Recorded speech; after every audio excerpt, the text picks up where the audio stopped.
సీరియల్లో సినిమాలో నటించాలనుకుంటున్నారా? అయితే వెంటనే మా యాక్టింగ్ స్కూల్లో జాయిన్ అవ్వండి.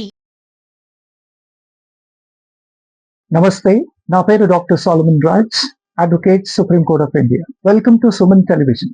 గత వారం మనం చూసినట్టయితే సుప్రీం కోర్ట్ వారు లివ్ ఇన్ రిలేషన్షిప్ లో ఒక very pivotal and very important judgment అయితే ఇచ్చారు.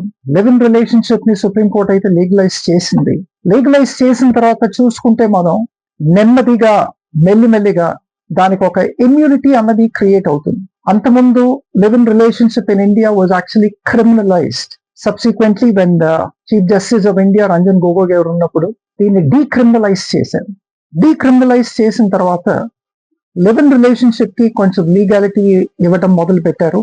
లివ్ ఇన్ రిలేషన్షిప్ ద్వారా పుట్టబడిన పిల్లలకు కూడా లీగల్ హెయిర్స్ రైట్స్ వచ్చినాయి. వారికి లీగల్ రైట్స్ కూడా, అట్లాంటి పిల్లలకి లీగల్ రైట్స్ కూడా ఇవ్వడం జరిగింది. తర్వాత అట్లాంటి లివ్ ఇన్ రిలేషన్షిప్ లో ఉన్న ఫీమేల్ స్పౌస్ కి ఒక లైవ్ ఇమ్యూనిటీ లీగలీ ఇవ్వడం జరిగింది.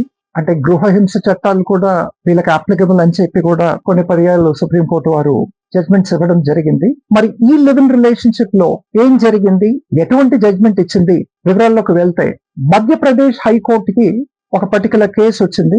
ఒక స్త్రీ, ఒక ఇద్దరు అమ్మాయి అబ్బాయి కలిసి లివ్ ఇన్ రిలేషన్షిప్ లో గత 15 ఏళ్లుగా లివ్ ఇన్ రిలేషన్షిప్ లో ఉన్నారు. లివ్ ఇన్ రిలేషన్షిప్ లో ఉండగానే వీళ్ళకి ఆ రిలేషన్షిప్ ద్వారా ఒక బాబు కూడా జన్మించడం జరిగింది. ఆ బాబుకి ఏ రోజైతే వీళ్ళు కోర్టుకి వెళ్ళారో అప్పటికి 7 ఏళ్ళు, ఆ బాబుకి 7 years. ఆ తర్వాత 15 ఏళ్ళు కలిసి సహజీవనం ఉన్న తర్వాత ఈ మేల్ స్పౌస్ ఏం చేశాడంటే ఆ లివ్ ఇన్ రిలేషన్షిప్ నుంచి తప్పుకుంటున్నా అని చెప్పి ఆ స్త్రీని తర్వాత వాళ్ళ కొడుకుని వదిలేసి వెళ్ళిపోవడం జరిగింది. 15 ఏళ్ళు కలిసి ఉన్న తర్వాత సెపరేట్ అయిపోయాడు. ఒక బాబు జన్మించాక ఈయన వాళ్ళకి ఎటువంటి మెయింటెనెన్స్ కానీ, ఎటువంటి రుసుము కానీ చెల్లించకుండా, ఎటువంటి అలిమినీ కానీ చెల్లించకుండా వీళ్ళని వదిలేసి వెళ్ళిపోయాడు. అప్పుడు ఈవిడ ఏం చేసిందంటే, నాకు ఒక అబ్బాయి ఉన్నాడు, ఈయన 15 ఏళ్ళు నాతో ఉండి సహజీవనం చేసి, సహజీవనం అనలేదు, నన్ను సెక్షువల్ గా డిసీట్ఫుల్ గా on deceitful means and on deceitful promises నన్ను వాడుకొని సెక్షువల్ హారాస్మెంట్ చేసి నన్ను వదిలేశాడని చెప్పి under section 69 of the BNS, తర్వాత అండర్ సెక్షన్ 115 సబ్ క్లాస్ 2 అంటే causing grievous hurt, causing hurt, తర్వాత సెక్షన్ 64 ఆఫ్ BNS, ఈ 3 డిఫరెంట్ కౌంట్స్ కింద, ఈ 3 డిఫరెంట్ ఆఫెన్సెస్ కింద ఈవిడైతే వెళ్ళి concerned magisterial jurisdictional police station లో కంప్లైంట్ ఫైల్ చేశాక ఒక FIR అయితే రిజిస్టర్ అయింది. FIR రిజిస్టర్ అయిందని చెప్పి ఈయనేం చేశాడు, అది FIR చెల్లదు, ఆవిడ చేసిన అలిగేషన్స్ అన్ని కూడా వేగ్ అని చెప్పి క్వాషింగ్ ఆఫ్ ది FIR అని చెప్పి మధ్యప్రదేశ్ హైకోర్టులో క్వాష్ కి వేశారండి. మధ్యప్రదేశ్ హైకోర్టులో క్వాష్ కి వేసిన తర్వాత మధ్యప్రదేశ్ హైకోర్టు దీన్ని డిస్మిస్ చేయడం జరిగింది. డిస్మిస్ చేసిన తర్వాత దీనిపైన సుప్రీం కోర్టుకి అపీల్కి వెళ్ళారు. ఈ అపీల్ జస్టిసెస్ ఉజ్వల్ భుయాన్, దాని తర్వాత జస్టిస్ BV నాగరత్నం, వీళ్ళిద్దరు ముందుకైతే ఈ కేసు రావడం జరిగిందండి. కేసు ఇరు పక్షాల వాదనలు విన్న తర్వాత సుప్రీంకోర్టు వారు ఒక కీలకమైన నిర్ణయం అయితే ఈ కేసులో ఇచ్చారు. అదేంటి అంటే 15 years సహజీవనం కలిసి ఉన్న తర్వాత అది సెక్షువల్ హారాస్మెంట్ కిందకి రాదు. దాని తర్వాత అది deceitful promises of having sex on deceitful promises దాని కిందకి రాదు. లేదంటే had sex with a promise of మ్యారింగ్, with a false promise of మ్యారింగ్, దాని కింద కూడా రాదు అని చెప్పన్నారు. ఇంకోవైపు సుప్రీంకోర్టు ఏమన్నది అంటే, సెపరేషన్ అనేది ఒక ఎమోషనల్ బ్రేక్ డౌన్, దాన్నైతే మేము అర్థం చేసుకోగలము, కానీ లీగలీ ఇట్లాంటి సెపరేషన్ కి లీగల్ గా మేము ఎటువంటి ట్రీట్మెంట్ ఇవ్వలేము. దాని తర్వాత ఒకవేళ నువ్వు సెక్షువల్ హారాస్మెంట్ అన్నా, లేదంటే అంటే ఈ అమ్మాయిని క్వశ్చన్ చేయడం జరిగింది, నువ్వు సెక్షువల్ హారాస్మెంట్ అంటున్నావు, had sex with me on false promises, had sex with me on deceitful promises అని చెప్పి under section 69 అంటున్నావు. If that is the case, how did you have a child అన్నది ఒక క్వశ్చన్ ఈవిడికి వేస్తే దానికి సమాధానం రాలేదండి. If it is on a deceitful promise, how did you conceive and how did you fulfill the conception for 9 months, and how did you deliver the child? Subsequent or post delivery of the child, you have raised the child together for 7 long years. Kabatti section 69 of the BNS does not attract, and section 115 subclause 2 of BNS kuda it does not attract అని చెప్పి కూడా supreme court వారు దీంట్లో కీలకంగా judgement అయితే ఇవ్వడం జరిగింది. Judgement ఇస్తూ ఈ ఎఫ్ఐఆర్ ని క్వాష్ చేశారు. సుప్రీంకోర్టు వారు ఏమన్నారంటే, breaking up of a long term relationship does not amount to a criminal offence. ఎందుకు అనంటే, లివ్ ఇన్ రిలేషన్షిప్ అన్నది ఫస్ట్లీ అంటే unlike the formal marriages, live in relationship లో కన్సెన్షువాలిటీ ఉంటది.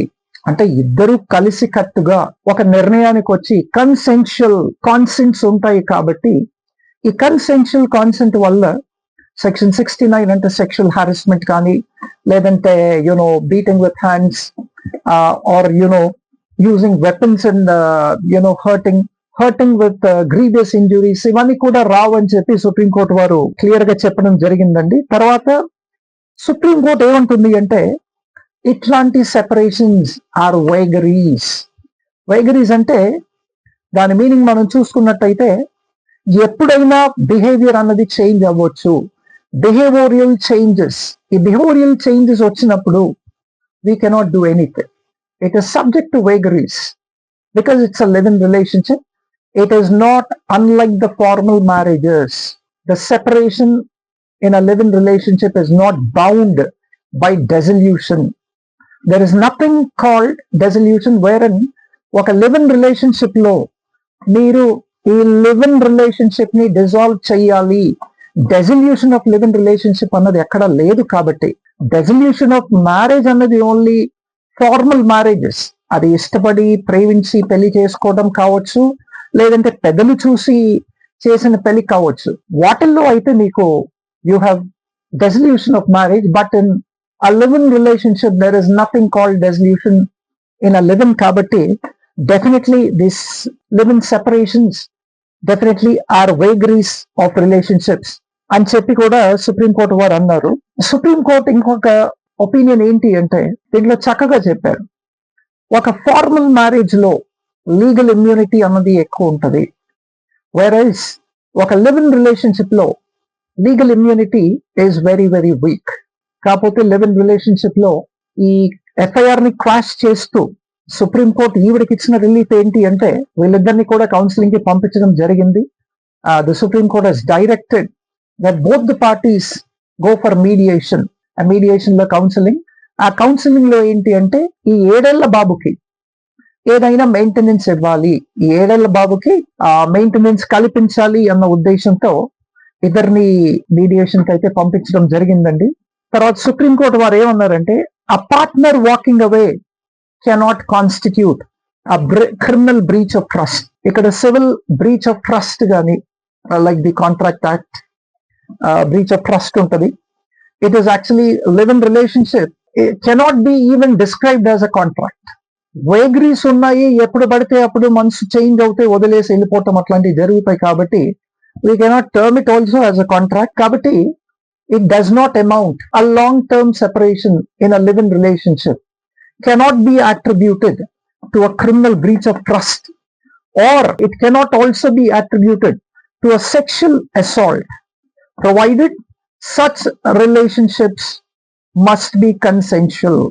Tarvata voluntarily causing hurt, dan tarvata section 354 outraging the modesty of a woman gani, ledante section 376 rape కానీ, లేదంటే section 323 voluntarily causing hurt. All these are actually not applicable. The only thing which is applicable in a live in relationship is the domestic violence act. అంటే గృహహింస చట్టాలు వీటికి వర్తిస్తాయి. అట్లాంటి స్త్రీలు live in relationship లో ఉన్నవారు ఎవరైనా ఉంటే గృహహింస చట్టం కింద మీరు వెళ్ళి ఒక రెమెడీ అయితే సీక్ చేయాలని చెప్పి కూడా సుప్రీంకోర్టు వారు అంటున్నారండి. తర్వాత మళ్ళీ నేను రిపీట్ చేస్తున్నాను, ఫైనల్ గా సుప్రీంకోర్టు ఏమనింది అంటే, ఈ long term live in relationship లో బ్రేకప్స్ అవుతే డెఫినెట్లీ ఒక ఇమోషనల్ అటాచ్మెంట్ అన్నది ఉంటది. కానీ ఈ ఇమోషనల్ అటాచ్మెంట్స్ ఉంటాయి, కానీ లీగల్ సిస్టమ్ మాత్రం వీటిని ట్రీట్ చేయడానికి లేదు అని చెప్పి ఫైనల్ గా చెప్తూ ఎఫ్ఐఆర్ అయితే క్వాష్ చేసింది. లివ్ ఇన్ రిలేషన్షిప్ లో అంతకుముందు ఏవైనా స్త్రీలు వెళ్ళి అబ్బాయిల పైన కేసెస్ ఫైల్ చేస్తే ఈ సుప్రీం కోర్ట్ సైటేషన్ మాత్రం కోర్ట్ చేసుకోవచ్చండి. This will definitely be a great relief for all of you. Thank you.